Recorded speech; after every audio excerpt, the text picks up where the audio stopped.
You were never his family, she said. You were just the girl he was sleeping with when he died. That's what my future mother-in-law said to me, standing in a funeral home hallway, 3 days after they carried my fiancé's casket off a plane at Dover Air Force Base. I was holding the folded flag they'd given me at the service. She reached for it like she had a right to it. I didn't let go. Let me back up. His name was Eli. Staff Sergeant Elijah Ward, 3rd Infantry Division, 2 deployments to Afghanistan, 1 to Iraq before that. I met him at a laundromat in Fayetteville, North Carolina, of all places, when his dryer ate 4 quarters, and he asked to borrow mine. I gave him the quarters. He gave me his number written in Sharpie on a fabric softener sheet. That was 6 years ago. We got engaged 14 months before he died. We hadn't set a date yet. We were waiting for his next deployment to end so we could get married without him shipping out 3 weeks later. He didn't come home from that one.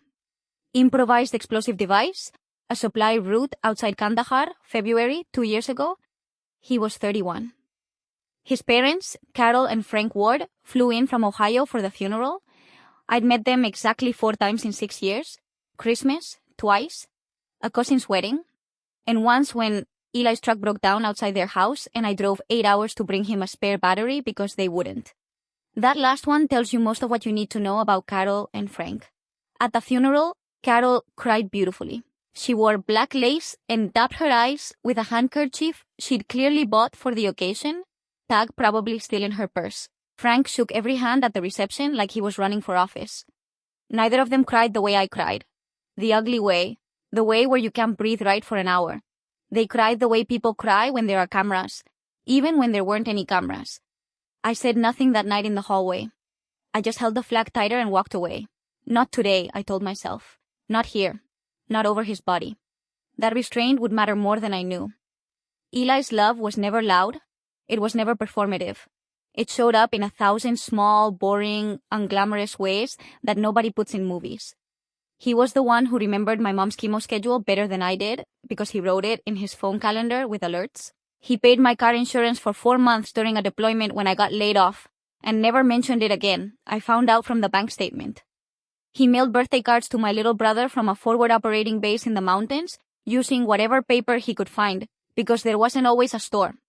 I did his laundry when he came home so exhausted he'd fall asleep sitting up. I sat in the DMV for 3 hours to renew his license while he was in the field. I learned to fill out his VA paperwork because the system is a maze and he hated mazes more than he hated anything. I packed his gear bag every single deployment, checked it twice, because he said I did it better than he did. I sat by a hospital bed in Landstuhl, Germany for 11 days after an IED took part of his hearing on his first deployment, feeding him ice chips because his jaw was wired shut. I did this. I did that. Nobody filmed any of it. Nobody needed to know. Carol's love, by contrast, showed up twice a year in a Hallmark card and a phone call that lasted 4 minutes. Frank's love showed up as a Facebook post every Veterans Day with a photo of Eli in uniform and the caption, "So proud of my son," tagged so all his golf buddies could see it. That's the version of love that photographs well. Mine never needed to. 2 weeks after the funeral, Carol called me. Not to check on me. Not to ask how I was sleeping, or eating, or breathing. She called about the life insurance. "I know this is a hard time," she said, in the tone people use right before they say something that makes it harder. "But Frank and I have been talking, and we think it only makes sense that Eli's benefits come to us. We're his parents. Blood is blood." I told her I didn't know anything about the paperwork yet. That was true. I hadn't opened a single envelope from the Department of Defense. I couldn't. "Well, you should look into it," she said, "because legally, parents usually come first unless something else is written down. And I don't think Eli would have had time to write anything down, with him being so busy over there." She said it so casually, like she was reminding me to take the trash out. That was the first cold, quotable line that told me exactly who she was. Not a grieving mother. An accountant with a black dress. I hung up and sat on my kitchen floor for a long time. A month passed. I went back to work at the elementary school where I taught 2nd grade because staying home made the silence unbearable. I kept his dog tags in my jacket pocket, the extra set, worn smooth from me running my thumb over the edges during faculty meetings. I didn't open the government envelopes.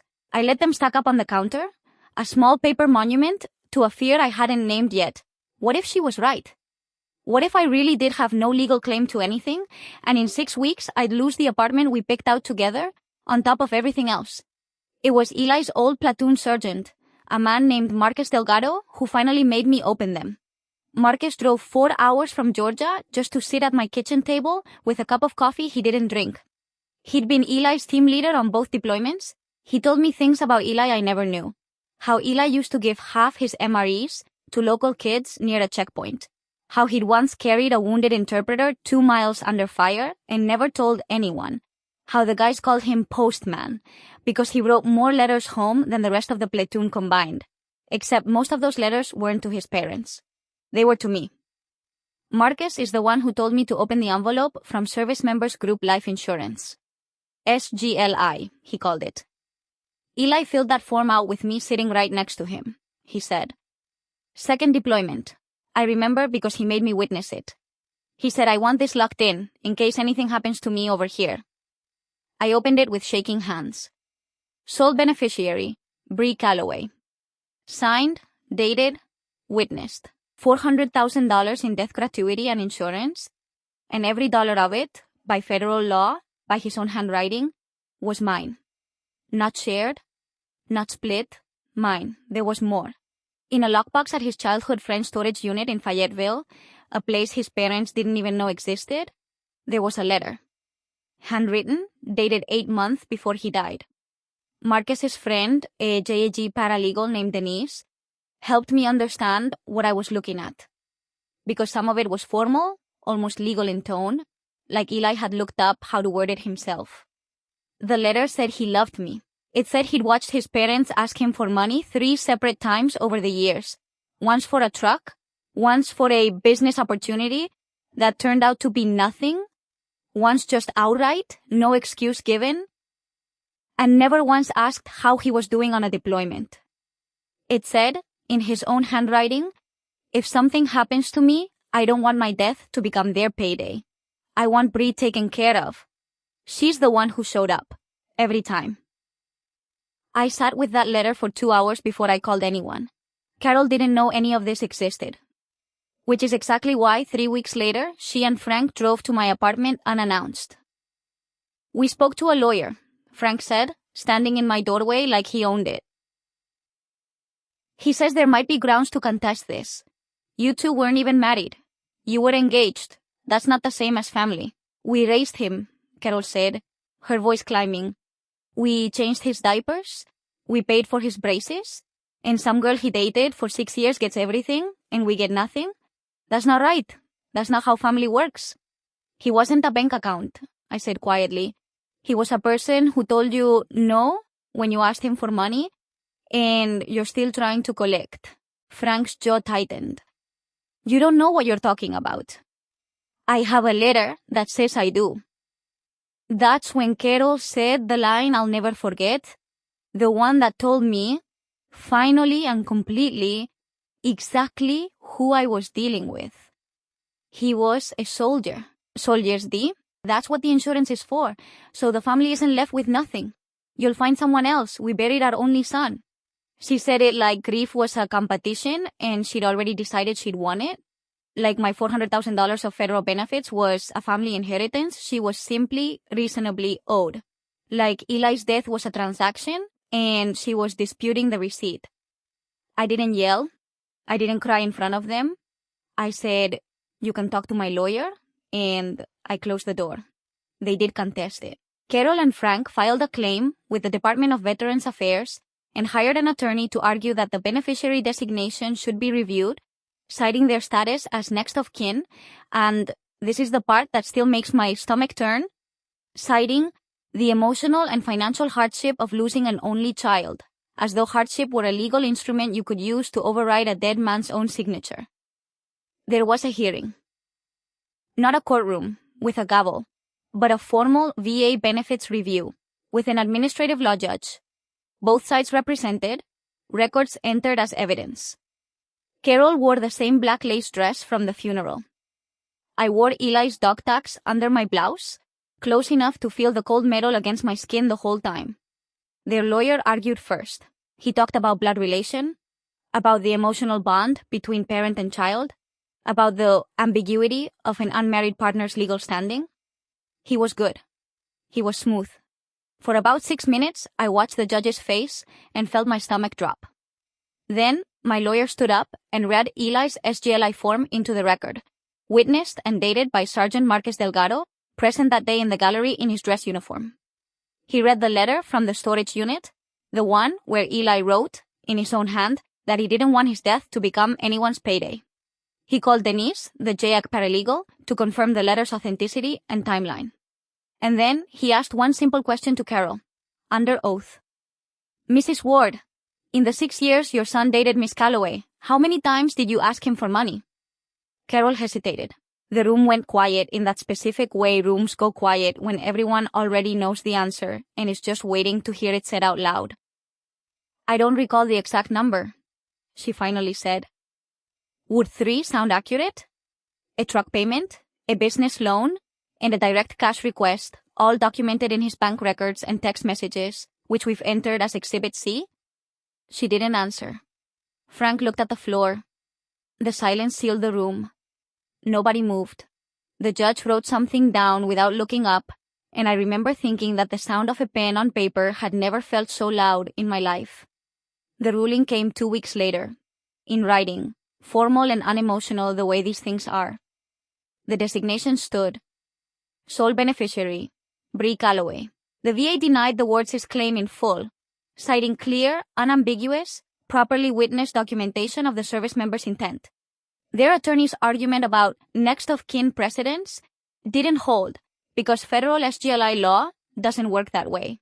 The named beneficiary controls, full stop, when the paperwork is valid, which it was. I didn't gloat. I didn't call Carol to rub it in. I didn't need to, because the system had already said, in the coldest and most official language possible, what I'd known since that hallway at the funeral home. This was never about grief for them. It was about money. And now they had neither. What they lost wasn't just the claim. Word travels in small communities, and word traveled in theirs. Frank's golf buddies heard about the hearing. Small towns don't keep those things quiet, and the Veterans Day Facebook posts stopped. Carol's sister, Eli's aunt, sent me a card afterward, not congratulating me, just apologizing, saying she'd always suspected but never had proof. I heard, secondhand, that a few people at their church stopped inviting them to things. I didn't ask for any of that. I didn't want it, honestly. I just wanted to be left alone with what was left of him. 6 months after the ruling, I drove out to the cemetery on a Tuesday, the anniversary of the day we met, not the day he died. I've never gone on the day he died. That day belongs to grief. This one belongs to us. I sat on the grass next to the stone with his name and his dates and the words beloved son carved into it. Words his parents chose, words that used to make me angry every time I read them, because I knew a version of beloved that had nothing to do with those two people. I don't feel angry about it anymore. I let them have the word on the stone. I have everything else. I have the letters. I have Marcus, who still calls every few months to check on me. I have the dog tags. I have $400,000 I didn't want and would trade every cent of to have him back. And I have the knowledge, sealed by a federal judge, that he knew exactly who showed up for him and who didn't, and he made sure it was written down before he ever got on that plane. I told him, out loud, sitting on the grass, that I wasn't angry anymore, that I understood now why he made me witness that form. Not because he expected to die, because he'd already learned, the hard way, that some people only show up for what they can get, and he wanted to make sure that after he was gone, the truth would still be able to speak for itself, even if he couldn't. That's the thing nobody tells you about love like his. It isn't the love that photographs well. It isn't the love that gets a caption on Veterans Day. It's the love that shows up quietly, for years, with no audience, and then one day, when you need it most, it turns out that love left a paper trail. Because he knew, better than anyone, that the people who love you the loudest in public are rarely the ones who show up for you in private, and he made sure the record would tell the truth